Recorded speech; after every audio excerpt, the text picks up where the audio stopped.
नमस्कार, न्यूज़आवर के खास कार्यक्रम सियासत गर्म है में आपका स्वागत है। मैं हूं देवेंद्र कुशवाहा।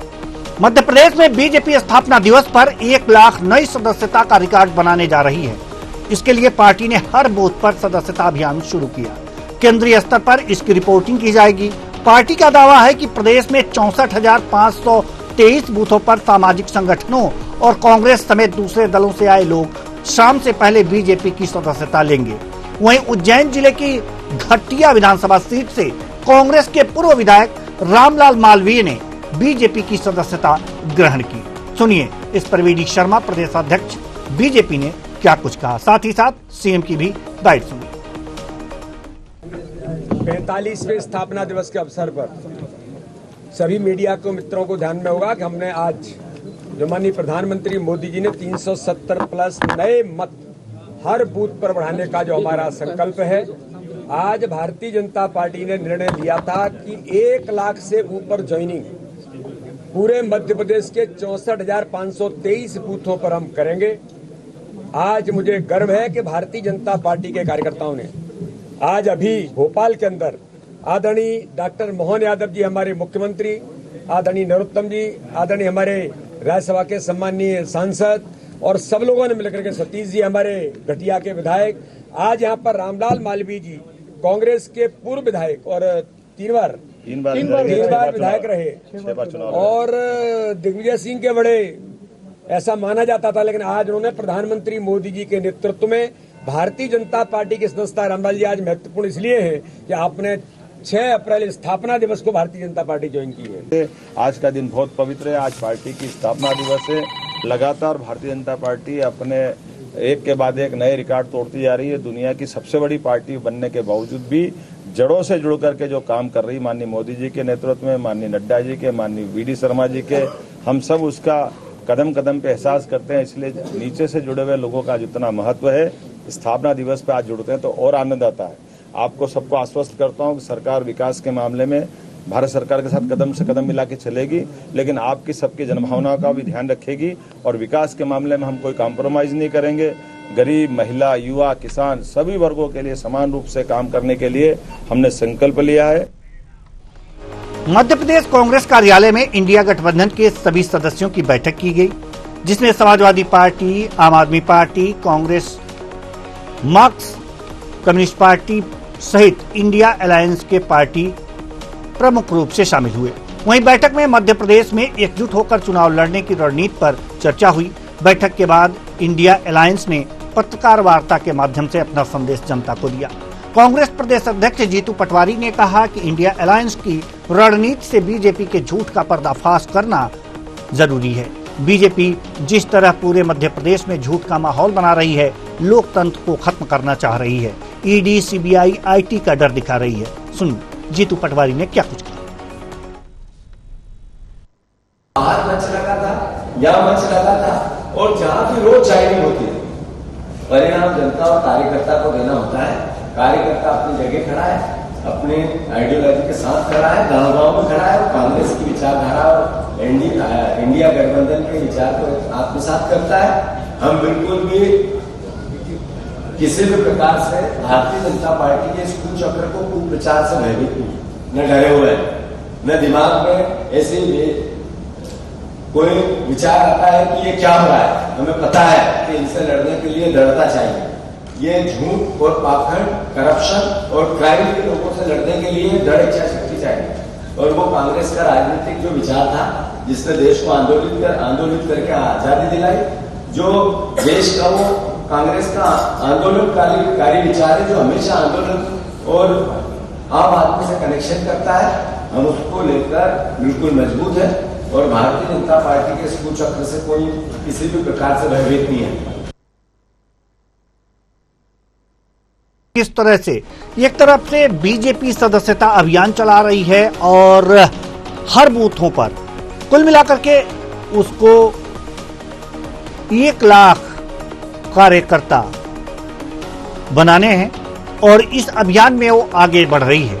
वहीं जो इंडिया अलायंस है, यानी कि इंडी गठबंधन जो है, ये लगातार बैठकें कर रहा है और इन बैठकों के बाद की जो प्रतिक्रिया जीतू पटवारी ने आपको सुनाई मैंने सुनाया है, ऐसी प्रतिक्रियाएं आ रही हैं कि बीजेपी हमेशा झूठ बोल रही है, लोकतंत्र की हत्या करने वाली है, लोकतंत्र की हत्या कर रही है। ये तमाम बातें हैं जो कांग्रेस की तरफ से बीजेपी को कहा जा रहा है, और वहीं बीजेपी कांग्रेस पार्टी के विधायकों को, कार्यकर्ताओं को अपने में मिलाने में जुटी हुई है। ऐसे में आखिर ये राजनीति क्या कह रही है? राजनीति जो गर्म है, इसकी तपिश क्या बता रही है? इसकी नब्ज, इसकी गर्माहट का अनुमान लगाया है हमारे वरिष्ठ पत्रकार विनोद मिश्रा जी। बहुत बहुत स्वागत है आपका हमारे इस कार्यक्रम में विनोद मिश्रा जी। चर्चा की शुरुआत आपसे। मध्य प्रदेश के राजनीति की तपिश, एक तरफ इंडी गठबंधन की बैठक और दूसरी तरफ कांग्रेसी कार्यकर्ता और विधायकों का बीजेपी में शामिल होना, शपथ ग्रहण कराना, कैसी तपिश दिख रही है आपको मध्य प्रदेश में? देखिए, मध्य प्रदेश में जो राजनीतिक गर्मी दिख रही है वह तो एक तरफा दिख रही है, क्योंकि भाजपा ने कल जो अप्रत्यक्ष रूप से जीत कही है उसे, क्योंकि कांग्रेस और सपा के जो संयुक्त उम्मीदवार खजुराहो सीट से नामांकन निरस्त होने के कारण प्रदेश अध्यक्ष भाजपा जी को एक तरह से वॉकओवर माना जा रहा है। और तो अब मान के चलिए 28 सीटों पे ही दावेदारी बची, क्योंकि और वहां पे ऐसा कोई उम्मीदवार नहीं लग रहा है।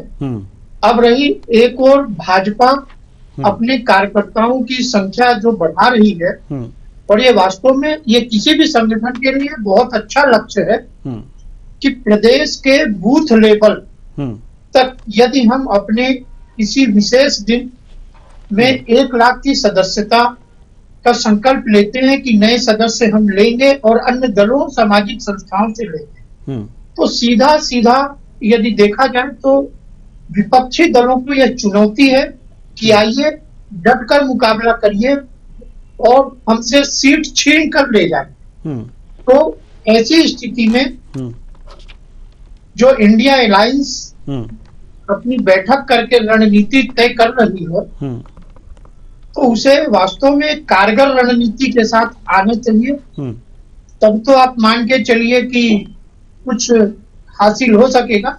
अन्यथा इस अप्रैल, मई और जून की गर्मी से मान के चलिए कि भाजपा और निखर कर मध्य प्रदेश पर आ जाए। एक चीज और देखा गया है कि हर बैठक के बाद, या कांग्रेस की बैठक हो, इंडी गठबंधन की बैठक हो, इस हर बैठक के बाद एक बात सामने आती है और ये बात कही जाती है कि लोकतंत्र की बीजेपी हत्या कर रही है, लोकतंत्र की हत्या करने जा रही है या कर रही है। ईडी, सीबीआई, ये इसके द्वारा लगातार लोकतंत्र की हत्या की जा रही है। इसका असर कितना आम आदमी पर दिखाई दे रहा है कि आखिर जो विपक्ष कह रहा है उसकी बातें अगर जो जनता पर कुछ असर दिखाएंगी तभी कुछ परिणाम सामने आ पाएंगे। तो आखिर इसका असर कुछ होता दिख भी रहा है, या वैसे ही ये लोग कहते जा रहे हैं, विपक्ष के लोग, इंडी गठबंधन के लोग, कांग्रेस के लोग? देखिए, वर्तमान परिदृश्य में यदि हम इसको समझें तो बहुत ज्यादा जनता इस पर गंभीर नहीं है, क्योंकि ये पूरा मुद्दा जो है हिंदुत्व, राम जी के अयोध्या मंदिर और मोदी जी की जो कार्य प्रणाली है उस पर केंद्रित हो गई है। इन छोटे छोटे विषयों पर ना तो जनता अब ध्यान दे रही है, जनता इसमें यह देख रही है कि ठीक है, यदि कार्यवाहियां हो रही हैं, एजेंसी कार्यवाही कर रही है, तो वो उसका कार्य है, वो करे। और हम जब चुनाव आएगा तो हमारा मुख्य विषय ये ना हो करके हमारा मुख्य विषय ये है कि हम जो रामलला जी को लाए हैं या राम मंदिर की जो स्थापना की है, जो हिंदुत्व के विषय को मुखरता से उठाते हैं, हम उस दल की ओर मुखातिब होकर के मोदी जी को मजबूत करेंगे। देखिए, प्रदेश में या राष्ट्र में एक सबसे अच्छा माहौल यह बना है कि मोदी जी के हाथ को मजबूत करेंगे। यानी राष्ट्रीय नेतृत्व में केवल मोदी जी का नाम आता है, ना अन्य किसी सांसद या सीटों का नाम आता है। जबकि इस परिप्रेक्ष्य में विपक्षी दल जो है बहुत ही कमजोर है। वहां ना तो राष्ट्र लेवल के मुखिया या मान लीजिए प्रधानमंत्री पद के दावेदार के लिए ऐसी कोई सहमति से नाम आया है और ना ही आम जनता इस पर विश्वास कर पा रहे। जी, केदार शंकर सिरोही जी हमारे साथ जुड़ चुके हैं। बहुत बहुत स्वागत है आपका हमारे इस कार्यक्रम में। जैसा कि अब बीजेपी की सदस्यता अभियान की बात हो रही है और कांग्रेस और अन्य जो विपक्षी दल है, इंडी गठबंधन है या आप इंडिया कह सकते हैं, उनकी बैठकों की बात हो रही है। साथ ही साथ आरोपों की बात हो रही है। केदार शंकर सिरोही जी, आरोप बीजेपी पर लगातार कांग्रेस या विपक्ष लगाता रहा है कि लोकतंत्र की हत्या कर रही है, लेकिन विनोद मिश्रा जी के नजरिए से अगर जो देखा जाए, स्वतंत्र पत्रकार के नजरिए से देखा जाए, तो इतना असर इस बात का हो नहीं रहा है जनता पर। साथ ही साथ उन्होंने एक बात और भी कही है कि इंडी गठबंधन अपना नेता नहीं तय कर पाया है, वहां भी थोड़ा सा कमजोर है। तो किस तरह की लड़ाई? जी जी जी जी देखिए कुशवाहा साहब, ये सबके अपने अपने नजरिया हो सकते हैं। जैसा दिखेगा, जैसा मार्केट चलेगा, वैसा डिसीजन सामने आना लगता है। आज की तारीख में नरेंद्र मोदी जी एकाधिकार की तरफ बढ़ चुके हैं। सिंगल व्यक्ति का नाम, सिंगल व्यक्ति की ब्रांडिंग और सिंगल व्यक्ति के झूठे विजन को पूरे देश में बड़े पैसे से प्रचार प्रसार किया जा रहा है, तो आम जनता को वही दिख रहा है। कांग्रेस पार्टी के पास अगर कोई ये कहता हो कि अगर नेता नहीं है, तो उन्हें थोड़ा सा अध्ययन करने की जरूरत है, उन्हें जाने की जरूरत है, समझने की जरूरत है कि कांग्रेस ने ऐसे 7 साल आप गलत समझ लिए, आप गलत समझ लिए मेरी बात को। विनोद मिश्रा जी का ऐसा कुछ भी कहना नहीं था। उन्होंने ये कहा था कि प्रधानमंत्री पद के लिए विशेष रूप से किसी को आगे नहीं किया गया है। सर अभी कैसे कर देंगे? ये कौन सी प्रक्रिया ही नहीं है। जब प्रक्रिया ही नहीं है तो उस प्रक्रिया में जाना क्यों? आज आप देखिए, हमारा इंडिया गठबंधन में आप लीडरशिप देखिए। महाराष्ट्र में उद्धव ठाकरे कितने जोरदार लीडर है, लालू प्रसाद यादव कितने अच्छे लीडर है, आम आदमी पार्टी के केजरीवाल जी कितने अच्छे लीडर है, अखिलेश यादव जी कितने अच्छे लीडर। आप हमारी लीडरशिप को देखिए। हमारी जो कांग्रेस की लीडरशिप है उसमें राहुल जी ने पूरे भारत को पैदल नापा है। एक एक व्यक्ति से बात की, हर वर्ग के व्यक्ति से बात की, और जब वो पीसी करते हैं, प्रेस कॉन्फ्रेंस करते हैं, तो उनकी आइडियोलॉजी बेहद स्पष्ट है कि हमें क्या करना चाहिए, कैसे करना चाहिए। हर जगह ओपन डिबेट में वो बैठते हैं। भारतीय जनता पार्टी के पास ये सिस्टम बचा नहीं है। भारतीय जनता पार्टी कारपोरेट उधर से पॉलिसी बना के भेजता है, ये सील लगा के आगे बढ़ा के देने का काम कर रहे हैं। ये चीज जनता को समझ में आ गई है। अब जनता इनके आना भी नहीं है। आप बताइए, जो मोदी जी का नेतृत्व है, ये कितनी हमारी संस्थाएं मजबूत हुई, ये बता दीजिए। सारी संस्थाओं को कब्जे में कर लिया, देश के आ गया, पड़ोसी देशों से पूरे संबंध खराब हो चुके हैं। अभी वो 3 इडियट फिल्म है जिन पर बनी है, सोनम वांगचुक, वो आंदोलन कर रहे हैं और वो बता रहे हैं कि लद्दाख की स्थिति बंद हो चुकी है, उनसे हम लोग निष्पक्ष बात नहीं कर पा रहे। एक्सपोर्ट इंपोर्ट पे जो हमारी स्थितियां बन रही है उस पर हम लोग बात नहीं कर रहे हैं। जिस तरीके से राज्यों की सरकारों को कौन बात करेगा? कौन बात करेगा? शुरुआत आप कीजिए ना। विपक्ष है तो आप बात कीजिए, शुरुआत कीजिए।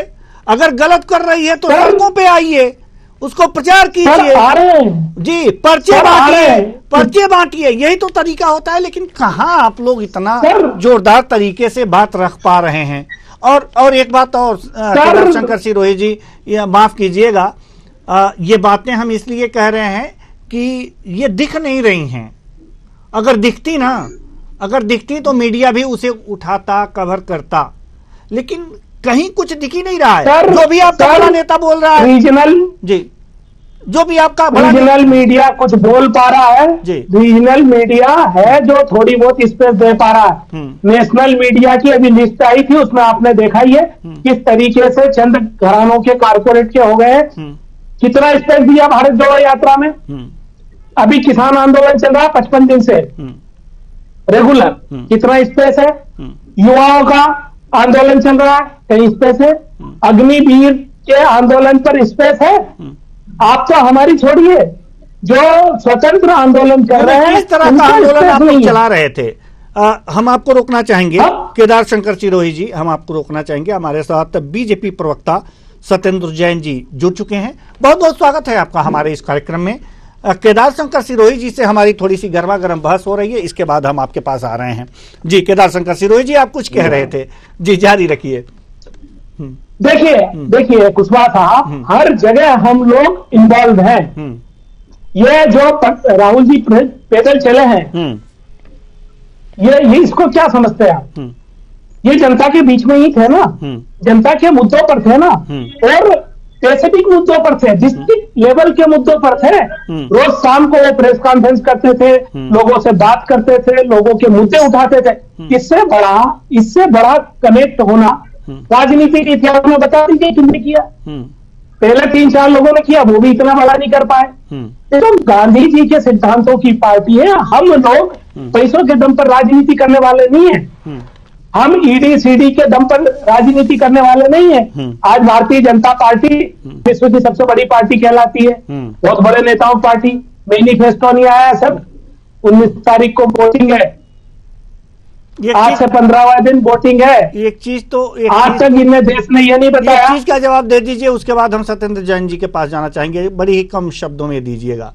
इतनी ज्यादा मतलब आप लोग आंदोलन कर रहे हैं, लोगों के मुद्दे उठा रहे हैं, घर घर जा रहे हैं, फिर भी कांग्रेस के लोग बीजेपी में जा रहे हैं।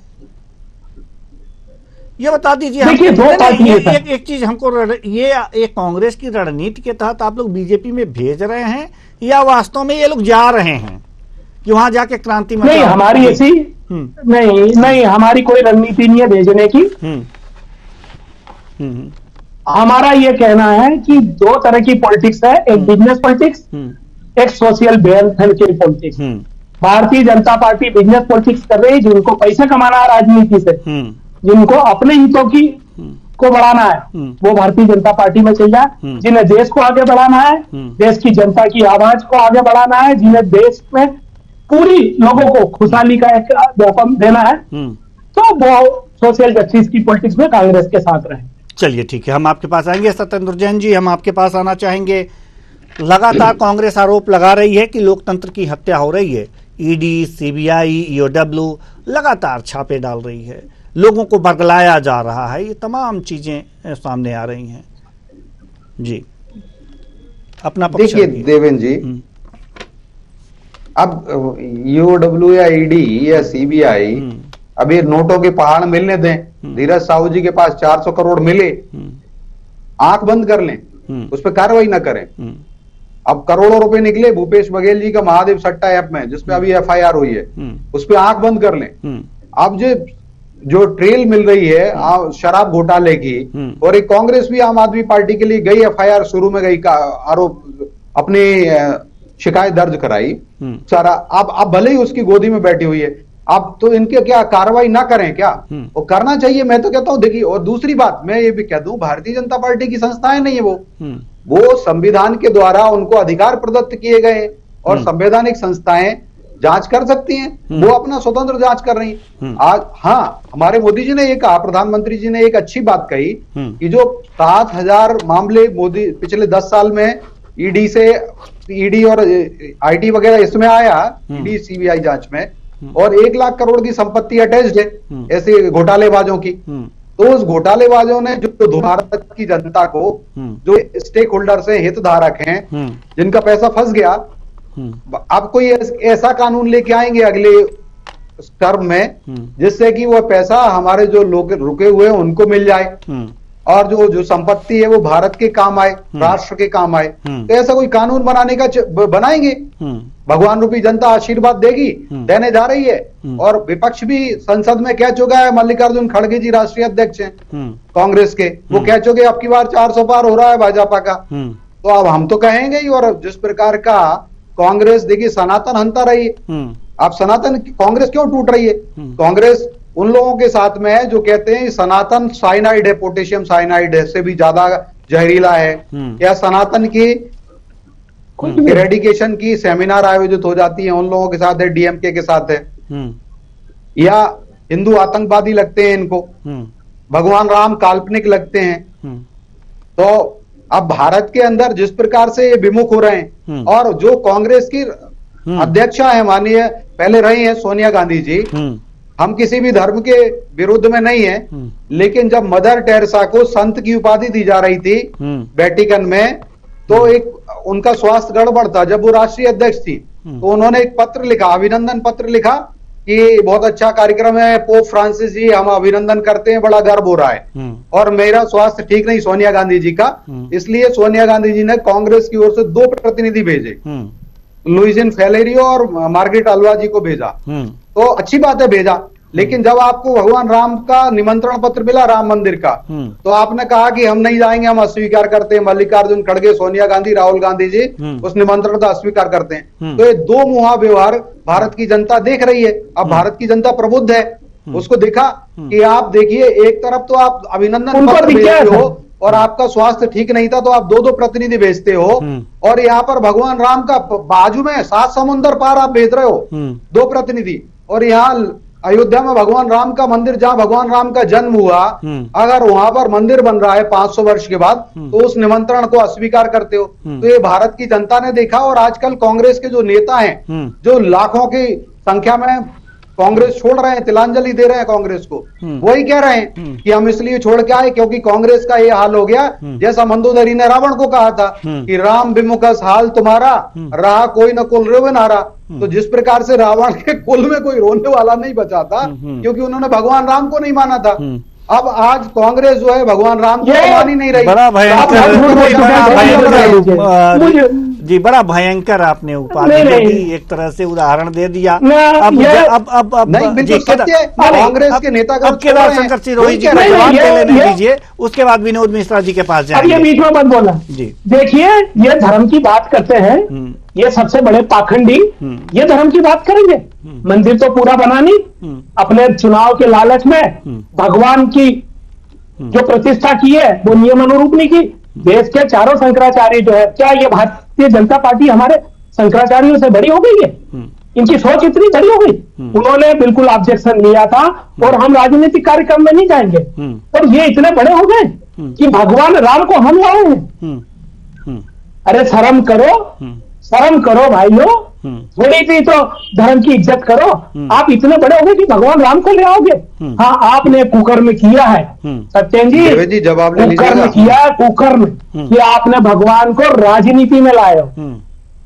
चलिए, भगवान के नाम पर आप वोट मांग रहे हो। जैन साहब जवाब दीजिए। नाम पर विनोद मिश्रा जी थोड़ी देर और भगवान के नाम पर कीजिए। आप देश की जनता के साथ धोखा कर रहे हो। केदार माफ नहीं करने वाले हैं राम आपको। केदार जी ने जो बात कही, कुकर्म की बात कही, तो कांग्रेस ने जरूर कुकर्म किए हैं। जिस प्रकार से मारीची ने कुकर्म किए, जिस प्रकार से कालनेमी ने कुकर्म किए, और ये कोई कालनेमी आज के कलयुग के जो शक्ति से लड़ रहे हैं, जो भगवान राम को काल्पनिक करके हलफनामा देते हैं। अरे आप देखिए, आपका भी नहीं है केदार जी। अभी राम से क्या प्रश्न उठाया?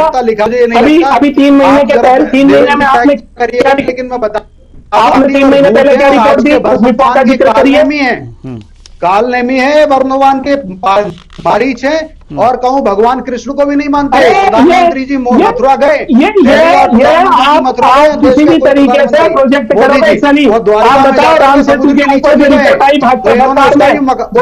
सार्वजनिक की है, आप हर जगह छुपाकर झूठ बोलकर धर्म का मुखौटा लगाकर आप जनता को वाले लोग हैं, गुमराह कर रहे हो। भारत की जनता को आपसे मालूम है, आप राम की बात करते हो, राम की बात करते हो, तो इस देश के नौजवानों को नौकरी क्यों नहीं दे पा रहे हो? कौन बताओ, आप अगर राम की बात करते हो, जन को राम मानते हो, तो यहाँ पर सबको समाज अधिकार क्यों नहीं दे रहे हो?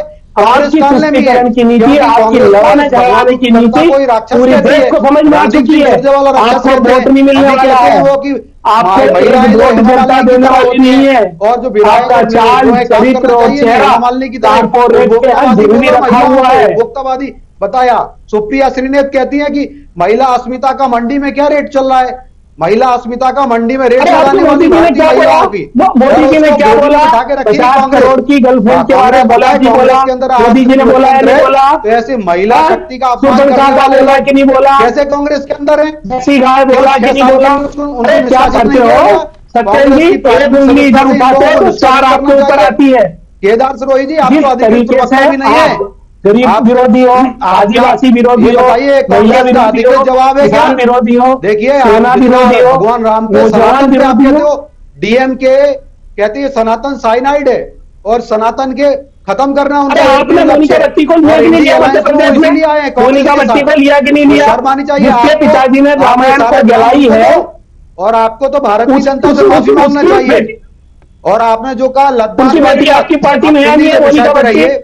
लद्दाख की आप बात बताओ, चलिए ठीक है, चलिए ठीक है, विनोद मिश्रा जी के पास जाना चाहेंगे। विनोद मिश्रा जी के पास जाना चाहेंगे। लोग हैं, कच्चा ठीबू को इन्होंने श्रीलंका को दे दिया, ठीक है, और 43,000 वर्ग ठीक है। किलोमीटर की जमीन चीन को दे ठीक दी, है, और ये आज बात कर रहे अरे हैं। अभी आपकी स्थिति देख लीजिए, वो सोनम वांगचुक वहां पर लद्दाख में बैठे हुए हैं। भारत की अगर समय मिले तो एक मिनट का वीडियो देखिएगा। ठीक, बॉर्डर रोड ऑर्गेनाइजेशन ठीक है। से पूछ लीजिए, विनोद मिश्रा जी से ज्यादा की सड़कें बना दी। ठीक है, विनोद मिश्रा जी के आपकी पास जाना दम चाहेंगे। निकलता था, आप जब विनोद सरकार मिश्रा जी के चलाते पास थे, हम जाना तब आप चाहेंगे। विनोद आप मिश्रा सड़क जी नहीं बना पाए थे। विनोद मिश्रा जी, सवाल आपसे और है कच्चा कि ठीबू श्रीलंका को सौंप दिया। जो बातें हमारे सामने केरल आ के, रही हैं, ठीक है, तमिलनाडु जैन साहब के हम आएंगे मछुआरों आपके को- पास, जैन साहब हम आएंगे आपके पास। विनोद मिश्रा जी, जो बातें सामने आ रही हैं राम को लेकर के बीजेपी कांग्रेस को घेरने में लगी हुई है कि हाँ, ये लोग जो जब जन्मभूमि पर भगवान राम की प्राण प्रतिष्ठा का समय था, कांग्रेस जाने से इनकार कर दिया। चलिए, और कांग्रेस का यह कहना है कि शंकराचार्य ने कहा कि मंदिर निर्माण नहीं हुआ है पूरी तरह से, इसलिए हम वहां नहीं जा सकते, विधि विधान से नहीं हो रहा है।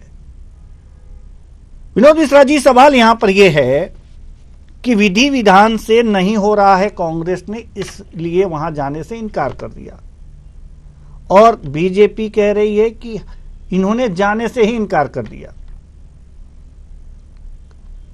क्या विधि विधान से वास्तव में प्राण प्रतिष्ठा नहीं हुई? विनोद मिश्रा जी, देखिए, यदि हम रामलला के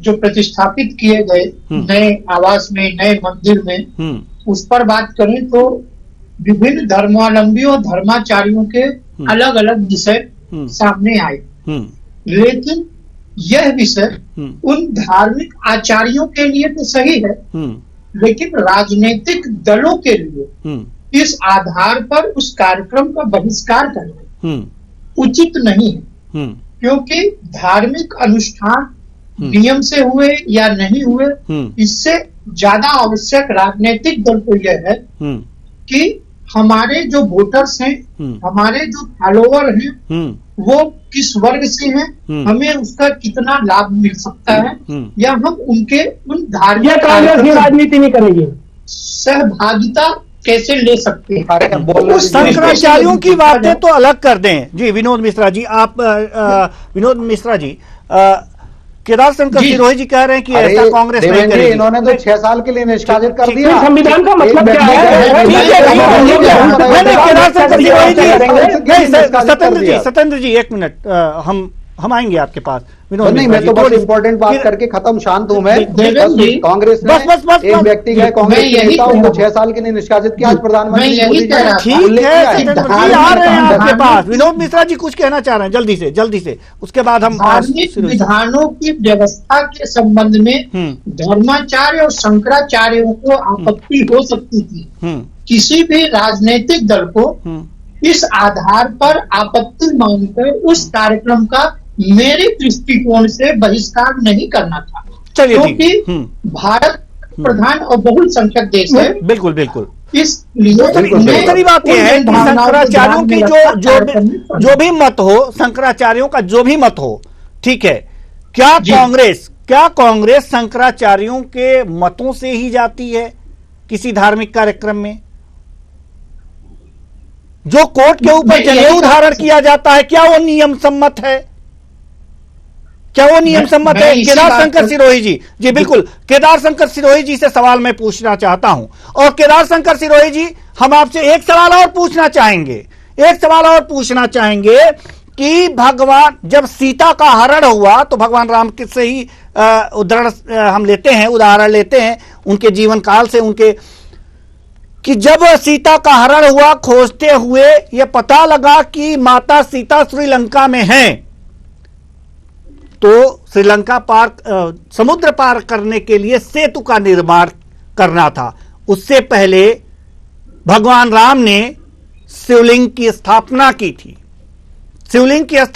थी, पूजा अर्चना की थी, और उसके बाद से पुल बनना शुरू हुआ। हमें बताइए, भगवान राम ने वहां पर कौन सा मंदिर का निर्माण कर दिया था? चलिए, केदार शंकर सिरोही जी से हमारा संपर्क टूट गया है, लेकिन बहुत महत्वपूर्ण प्रश्न था, इसका जवाब तो इन्हीं से लेना था, लेकिन अब समय भी नहीं है कि हम इस चर्चा को मैं और जवाब देता हूं देवेंद्र जी। जी। देवेंद्र जी, मैं मेरे से ले लीजिए 10 सेकंड के लिए। जी जी। देखिए, जो शंकराचार्य जी के बारे में बड़ी आपत्तिजनक बात कही थी, 2 शंकराचार्य ने उस कार्यक्रम का अभिनंदन किया था, और उन्होंने कहा 500 वर्ष बाद ये स्थापना हो रही, बहुत बड़ी अच्छी बात है।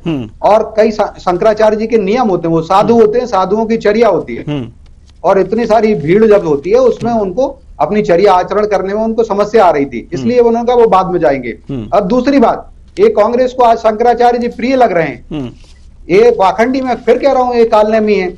ये वही कांग्रेस सरकार है जिन्होंने दीपावली के दिन, जिस दिन भगवान राम भारत अपने अयोध्या आए थे ना, उसी दिवाली को जब मनाने का लक्ष्य, उसी दिवाली के दिन शंकराचार्य जी को, कांची कामकोटि की पीठ के शंकराचार्य जी को जेल में डाला था। आप याद करिएगा, ये वही ढोंगी कांग्रेस है, पापी कांग्रेस है, और उन्हीं के, मुझे लगता है कि कहीं ना कहीं इसी प्रकार के पापों की सजा ये कांग्रेस भुगत रही है। चलिए, ठीक है। मैं कुल मिला के ये कहूंगा कि जो धर्माचार्य तय करेंगे, लेकिन जो राजनीतिक दल हैं, ये कांग्रेस ऐसा राजनीतिक दल है, 2 मुहा है, जिसमें कि कांग्रेस के बड़े नेता गए, उनको 6 वर्ष के लिए, अयोध्या जाने के कारण उनको 6 वर्ष के लिए निष्कासित कर दिया। आज प्रधानमंत्री जी ने कहा है, तो एक वो कांग्रेस है, और वहां अभिनंदन पत्र भेजती है, 7 समुंदर पार अपने 2-2 प्रतिनिधि भेजती है। तो मैं बता दूं, कांग्रेस का ये चरित्र जो है, 2 मुहा चरित्र, भारत की जनता ने देख लिया है, और भगवान रूपी जनता इस बार निसंदेह 400 पार कर रही है। हर बूथ पे 370 से ज्यादा आशीर्वाद वोट दे रही है, ज्यादा, और 370 का तिलक भाजपा का होगा। 400 पार का कमल रूपी माला प्रधानमंत्री मोदी जी के गले में डालने के लिए, चलिए, ठीक है, जनता लाला, ठीक है। बहुत बहुत धन्यवाद तीनों मेहमानों का, आप आए और अपने अपने विचार साझा किए। तो कुल मिलाकर के देखा जा सकता है कि सियासत गर्म है। मध्य प्रदेश में लगातार कांग्रेस जो है, बीजेपी, कांग्रेस के लोग जो है बीजेपी ज्वाइन कर रहे हैं, और यहीं बीजेपी अपने अलायंस, माफ कीजिएगा, कांग्रेस अपने अलायंस के साथ, यानी कि इंडी गठबंधन लगातार बैठक करके रणनीति बना रही है। क्या रणनीति बना रही है, क्या आगे होने वाला है, और साथ ही साथ ये बातें भी कह रही है कि संविधान को बचाना है तो इंडी गठबंधन को लाना है। लेकिन ये बातें जनता को कितनी हजम हो रही हैं, ये तो आने वाला वक्त ही बताएगा। फिलहाल सियासत गर्म है, बयानबाजियों का दौर है, और चुनाव प्रचार का शोर है। सुनते रहिए और देखते रहिए। फिलहाल इस कार्यक्रम में इतना ही, मुझे दीजिए इजाजत, नमस्कार।